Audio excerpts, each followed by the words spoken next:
जानकी को आज सुबह से ही कुछ अच्छा नहीं लग रहा था। सिर दर्द और बदन दर्द के साथ ही कुछ हरारत से महसूस हो रही थी। उन्होंने सोचा कि शायद काम की थकान की वजह से ऐसा होगा। सारे काम निपटाते निपटाते दोपहर हो गई थी। उन्हें कुछ खाने का मन नहीं कर रहा था। फिर भी उन्होंने थोड़ा सा दलिया बना लिया। खाकर वह कुछ देर आराम करने के लिए बिस्तर पर लेट गई। सिर दर्द कम होने का नाम ही नहीं ले रहा था। उन्होंने माथे पर थोड़ा सा बाम मला और आंखें मूंद कर बिस्तर पर लेटी रहीं। आज उन्हें अपने पति शरद की बेहद याद आ रही थी। सचमुच शरद उनका कितना ख्याल रखते थे। थोड़ा सा भी सिर दर्द होने पर वे जानकी का सिर दबाने लगते, अपने हाथों से इलायची वाली चाय बनाकर पिलाते। उनके पति कितने अधिक संवेदनशील थे। सोचते सोचते जानकी की आंखों से आंसू टपक पड़े। आंसू जब गालों पर लुढ़के तो उन्हें आभास हुआ कि तन का ताप कुछ ज्यादा ही बढ़ गया है। उन्होंने थर्मामीटर लगाकर देखा तो पारा 103 डिग्री तक पहुंच गया था। जैसे तैसे वह हिम्मत जुटाकर उठी और स्वयं ही ठंडे पानी की पट्टी माथे पर रखने लगी। उन्होंने सोचा कि अब ज्यादा देर करना ठीक नहीं रहेगा। रात हो गई है, अच्छा यही होगा कि कल सुबह अस्पताल चली जाए। कुछ सोचते सोचते उन्होंने अपने बेटे नकुल को फोन लगाया। उधर से आवाज आई, हेलो मम्मी, आपने कैसे याद किया? सब ठीक तो है ना? बेटे, मुझे काफी तेज बुखार है। यदि तुम आ सको तो किसी अच्छे अस्पताल में भर्ती करा दो। मेरी तो हिम्मत ही नहीं हो रही है। जानकी ने कांपती आवाज में कहा, मम्मी मेरी तो कल बहुत जरूरी मीटिंग है।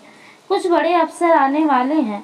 मैं लतिका को ही भेज देता, पर नमल की भी तबीयत ठीक नहीं है। नकुल ने अपनी लाचारी प्रकट की।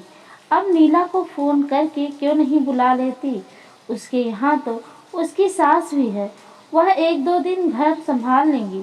प्लीज मम्मी, बुरा मत मानिएगा। मेरी मजबूरी समझने की कोशिश कीजिएगा। जानकी ने बेटी नीला को फोन लगाया तो प्रत्युत्तर में नीला ने जवाब दिया, मम्मी मेरा बस चलता तो मैं तुरंत आपके पास आ जाती, पर इस दिवाली पर मेरी ननद अमेरिका से आने वाली है, वह भी 3 सालों बाद। मुझे काफ़ी तैयारी व खरीदारी करना है। यदि कुछ कमी रह गई तो मेरी सास को बुरा लगेगा। आप नकुल भैया को बुला लीजिए। मेरी कल ही उनसे बात हुई थी।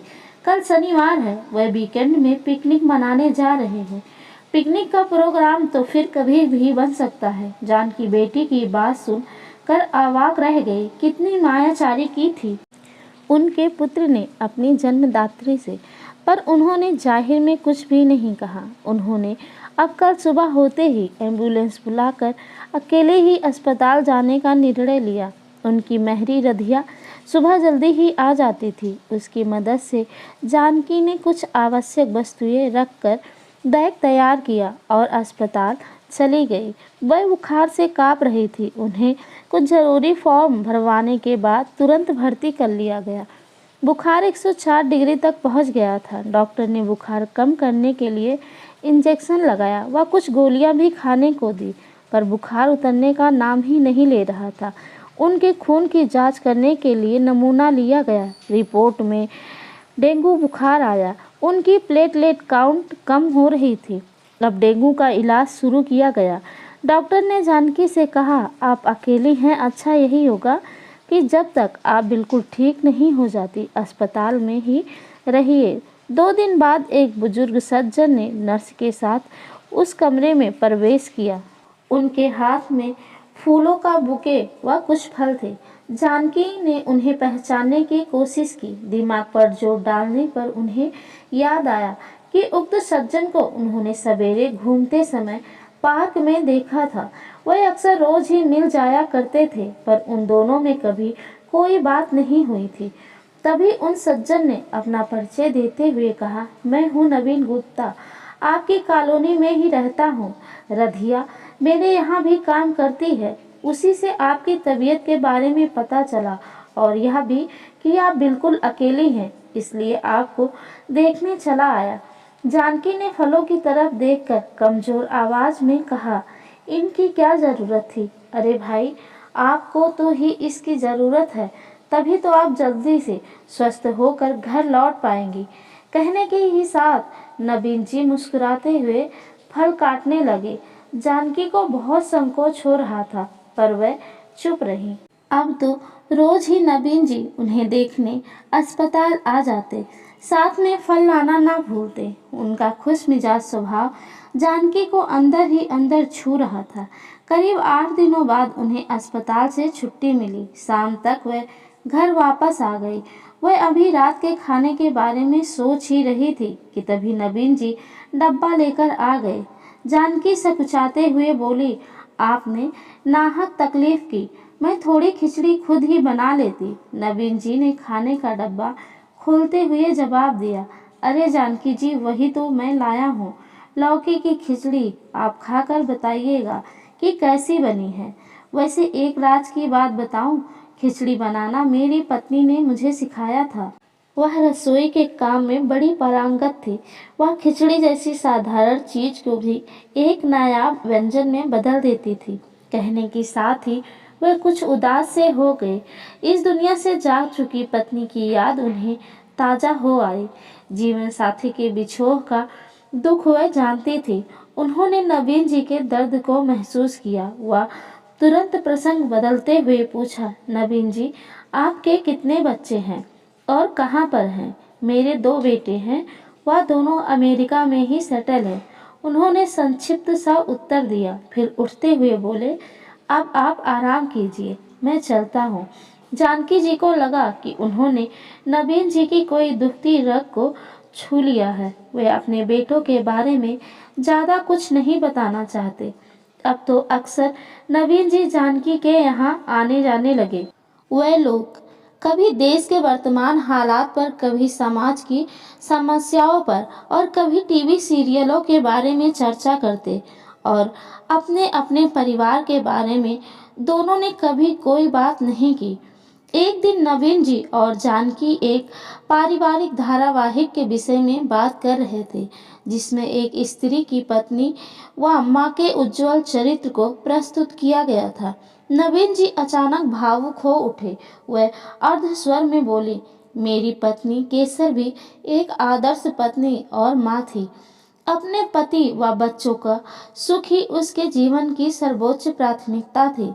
अपने बच्चों की खुशी के लिए अपनी हजारों खुशियां न्यौछावर कर देती थी।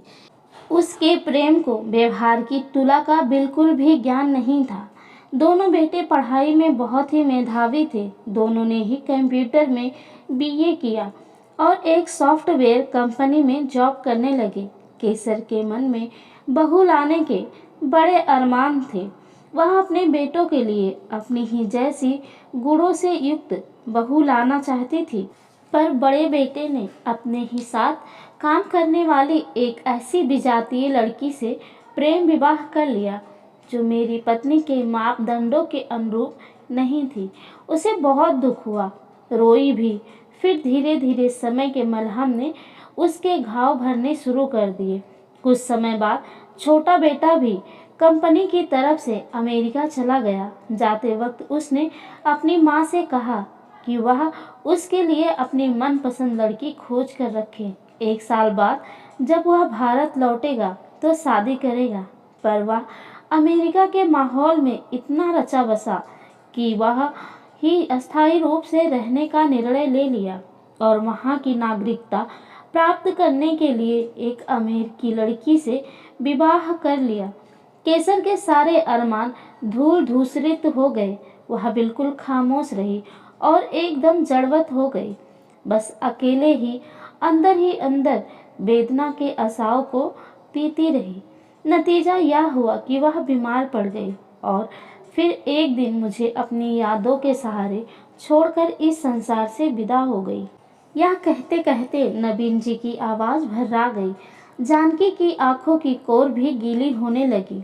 वह भीगे कंठ से बोली, ना जाने क्यों बच्चे अपने माँ बाप के सपनों की समाधि पर ही अपने प्रेम का महल बनाना चाहते हैं। फिर वह रसोई घर की तरफ मुड़ते हुए बोली, मैं अभी आपके लिए मसाले वाली चाय बनाकर लाती हूँ। मूंग की दाल सुबह ही भिगो कर रखी थी, आप मेरे हाथ के बने चीले खाकर बताइएगा कि केसर जी के हाथों जैसा स्वाद है या नहीं। नवीन जी के उदास मुख पर मुस्कान की छीड़ रेखा उभर आई। थोड़ी ही देर में जानकी गर्मा गर्म चाय व चीले लेकर आ गई। चाय का एक घूंट पीते ही नवीन जी बोले, चाय तो बहुत लाजवाब बनी है, सचमुच मज़ा आ गया। कौन कौन से मसाले डाले हैं आपने इसमें, मुझे भी बनाना सिखाइए। जानकी जी ने उत्तर दिया, दरअसल यह चाय मेरे पति शरद जी को बेहद पसंद थी। मैं खुद अपने हाथों से कूट कर यह मसाला तैयार करती थी। बाजार का रेडीमेड मसाला उन्हें पसंद नहीं आता था। अपने पति का जिक्र करते करते जानकी की भावनाओं की सरिता बहने लगी। वह भावात्रेक होकर बोली, शरद जी और मुझ में आपसी समझ बहुत अच्छी थी। प्रतिकूल परिस्थितियों में सदैव उन्होंने मुझे संबल प्रदान किया। हमने अपने दाम्पत्य रूपी वस्त्र को प्यार व विश्वास के सुई धागों से सिला था, पर नियति को हमारा यह सुख रास नहीं आया और मात्र 35 वर्ष की आयु में उनका निधन हो गया। तब नकुल 7 वर्ष का और नीला 5 वर्ष की थी। मैंने अपने बच्चों को पिता का अभाव कभी नहीं खलने दिया। उन्हें लाड प्यार करते समय मैं उनकी माँ थी। वह उन्हें अनुशासित करते समय एक पिता की भूमिका निभाती थी। नकुल एक बैंक में अधिकारी है।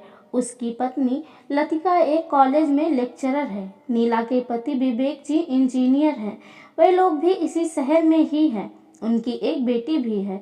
सेवानिवृत्त होने के बाद मैं फ्री थी, इसलिए जब कभी ज़रूरत पड़ती नकुल और नीला मुझे बुलाते थे। पर बाद में काम निकल जाने के बाद उन दोनों के व्यवहार से मुझे स्वार्थ की गंध आने लगती थी। मैं मन को समझाकर तसल्ली देती थी कि यह मेरा कोरा भ्रम है, पर सच्चाई तो कभी न कभी प्रकट हो ही जाती है। बात उस समय की है जब लतिका दोबारा गर्भवती थी। तब मुझे उन लोगों के यहाँ कुछ माह रुकना पड़ा था। एक दिन नकुल मुझसे लाड भरे स्वर में बोला, मम्मी आपके हाथ का बना मूंग की दाल का हलवा खाए बहुत दिन हो गए। लतिका को तो बनाना ही नहीं आता। मैंने उत्साहित होकर अगले ही दिन पीठी को धीमी धीमी आंच पर भून कर बड़े ही मने योग से हलवा तैयार किया। भले ही रात को हाथ दर्द से परेशान रहे, अब तो नकुल खाने में नित नई फरमाइशें करता और मैं पुत्र प्रेम में रोज ही सुस्वादु भोजन तैयार करती। बेटे बहू तारीफों की झड़ी लगा देते, पर मुझे पता नहीं था मेरे बेटा बहू प्रशंसा का शहद चटा चटा कर मेरा देह दोहन कर रहे हैं। एक दिन रात को मैं दही जमाना भूल गई। अचानक मेरी नींद खुली तो मुझे याद आया और मैं किचन की तरफ जाने लगी तो बहू की आवाज़ मेरे कानों में पड़ी, सुनो जी, यदि मम्मी हमेशा के लिए यहीं रह जाएं तो कितना अच्छा रहे। मुझे कॉलेज से लौटने पर बढ़िया गर्मा गर्म खाना तैयार मिलेगा। कभी दावत देनी हो तो होटल से खाना नहीं मंगाना पड़ेगा और बच्चों की भी देखभाल होती रहेगी। बात तो तुम्हारी बिल्कुल ठीक है, पर 2 कमरों के इस छोटे से फ्लैट में असुविधा होगी। नकुल ने राय प्रकट की। बहू ने बड़ी ही चालाकी भरे स्वर में जवाब दिया, इसका भी उपाय मैंने सोच लिया है। यदि मम्मी जी विदिशा का घर बेच दे और आप बैंक से कुछ लोन ले ले तो 3 कमरों का हम खुद का फ्लैट खरीद सकते हैं। नकुल ने मुस्कुराते हुए कहा, तुम्हारे दिमाग की तो दाद देनी पड़ेगी। मैं उचित मौका देखकर मम्मी से बात करूंगा। बेटे बहू का स्वार्थ मेरे सामने बेपर्दा हो चुका था। मैं सोचने लगी कि अधन होने के बाद कहीं मैं अनिकेतन भी ना हो जाऊं। बस 2 दिन बाद ही मैं विदिशा लौट आई। नीला का भी कामोवेश यही हाल था। उसकी भी गिद्ध दृष्टि मेरे मकान पर थी। नवीन जी, मैं काफी अर्थाभाव से गुजर रही हूँ। मैंने बच्चों को पढ़ाया, नीला की शादी की। यह मकान मेरे पति ने बड़े ही चाव से बनवाया था। तब जमीन सस्ती थी जब उनकी मृत्यु हुई। मकान का कुछ काम बाकी था। मैंने आर्थिक कठिनाइयों से गुजरते हुए जैसे तैसे इसको पूरा किया।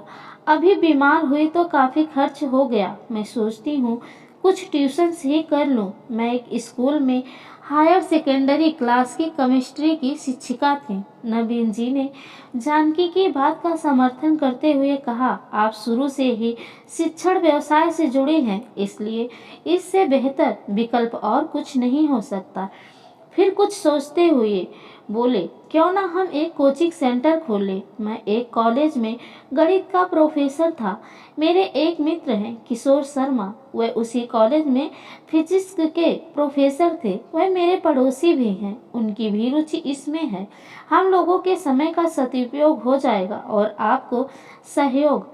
हाँ, हम इसका नाम रखेंगे जानकी कोचिंग सेंटर, क्योंकि इसमें हम तीनों का नाम समाहित होगा। जानकी उत्साह से भर गई और बोली, 2-3 विद्यालयों के प्रिंसिपल से मेरी पहचान है, मैं कल ही उनसे मिलूंगी और विद्यालयों के नोटिस बोर्डों पर विज्ञापन लगवा दूंगी। किशोर जी भी शहर से तैयार हो गए और जल्दी ही उन लोगों की सोच ने साकार रूप ले लिया। अब तो नवीन जी रोज ही जानकी के यहाँ आने जाने लगे, कभी कुछ प्लानिंग तो कभी कुछ विचार विमर्श के लिए। वह काफी देर वहां रुकते। वैसे भी कोचिंग क्लासेस जानकी के घर में ही लगती थी। किशोर जी क्लास लेकर घर चले जाते, क्योंकि उनकी पत्नी घर में अकेली थी। रोज रोज के सानिध्य से उन लोगों के दिलों में आकर्षण के अंकुर फूटने लगे। बरसों से सोई हुई कामनाएं करवट लेने लगी। वह हृदय के बंद कपाटों पर दस्तक देने लगी। जज्बातों के ज्वार उफरने लगे। आखिर उन्होंने एक ही जीवन नौका पर सवार होकर हम सफर बनने का निर्णय ले लिया। ऐसी बातें भी भला कहाँ छिपती हैं। मोहल्ले वाले पीठ पीछे जानकी और नवीन जी का मजाक उड़ाते। वह खूब रस ले लेकर उल्टी सीधी बातें करते। फिर ऐसी खबरों के तो पंख होते हैं। उड़ते उड़ते ये खबर नकुल और नीला के कानों में भी पड़ी। एक दिन वो दोनों गुस्से से दंदनाते हुए आए और जानकी के ऊपर बरस पड़े। मम्मी, हम लोग क्या सुन रहे हैं? आपको इस उम्र में ब्याह रचाने की क्या सूझी? हमारी तो नाक ही कट जाएगी। क्या आपने कभी सोचा कि हमारा समाज व रिश्तेदार क्या कहेंगे? जानकी ने तनिक भी विचलित ना होते हुए पलटवार करते हुए उत्तर दिया, और तुम लोगों ने कभी सोचा है कि मैं भी हाड़ मांस से बनी, संवेदनाओं से भरी, जीती जागती स्त्री हूँ। मेरी भी सिराओं में स्पंदन होता है जिंदगी की मधुर धुनों के बीच। क्या तुम लोगों ने कभी सोचा है कि अकेलेपन का सन्नाटा कितना चुभता है? बेटे, बुढ़ापा तो उस वृक्ष की भांति होता है जो भले ही ऊपर से हरा दिखाई ना दे, पर उसके तने में नमी विद्यमान रहती है। यदि उसकी जड़ों को प्यार के पानी से सींचा जाए तो उसमें भी अरमानों की कलियां चटक सकती हैं। जब तुम्हारे पापा ने इस संसार से विदा ली, मैंने जीवन के सिर्फ 30 बसंत ही देखे थे। मुझे लगा कि अचानक ही मेरे जीवन में पतझड़ का मौसम आ गया हो तथा मेरे जीवन के सारे रंग ही बदरंग हो गए हों। मैंने तुम लोगों के सुखों के लिए अपनी सारी आकांक्षाओं की आहुति दे दी, पर जवान होने पर तुम लोगों की आंखों पर स्वार्थ की इतनी गहरी धुंध छाई, जिसमें कर्तव्य और दायित्व जैसे शब्द धुंधले हो गए। जब मेरी तबीयत खराब हुई और मैंने तुम लोगों को बुलाया तो तुम दोनों ने बहाने गढ़कर अपने अपने पल्लू झाड़ लिए। ऐसे आड़े वक्त में और तकलीफ में नवीन जी एक हमदर्द इंसान के रूप में मेरे सामने आए। उन्होंने मेरा मनोबल बढ़ाकर मुझे मानसिक सहारा दिया। वह मेरे दुख दर्द के ही नहीं, भावनाओं के भी साथी बने। अब मैं उन्हें अपने जीवन साथी के रूप में स्वीकार कर एक नए जीवन की शुरुआत करने जा रही हूँ। नकुल और नीला को आत्मग्लानि का बोध हुआ। वह पछतावे भरे स्वर में बोले, मम्मी, आज आपने हमारी आंखें खोलकर हमें अपनी गलतियों का एहसास कराया है और जीवन के एक बहुत बड़े सत्य से भी साक्षात्कार करवाया है। माँ का हृदय बहुत विशाल होता है। हमारी भूलों के लिए आप हमें क्षमा कर दीजिए। आपके जीवन में हमेशा खुशियों के गुलाब महकते रहे, ऐसी हम लोगों की मंगल कामना है। अपनी संतानों की ये बातें सुनकर जानकी की खुशी दोगुना हो गई।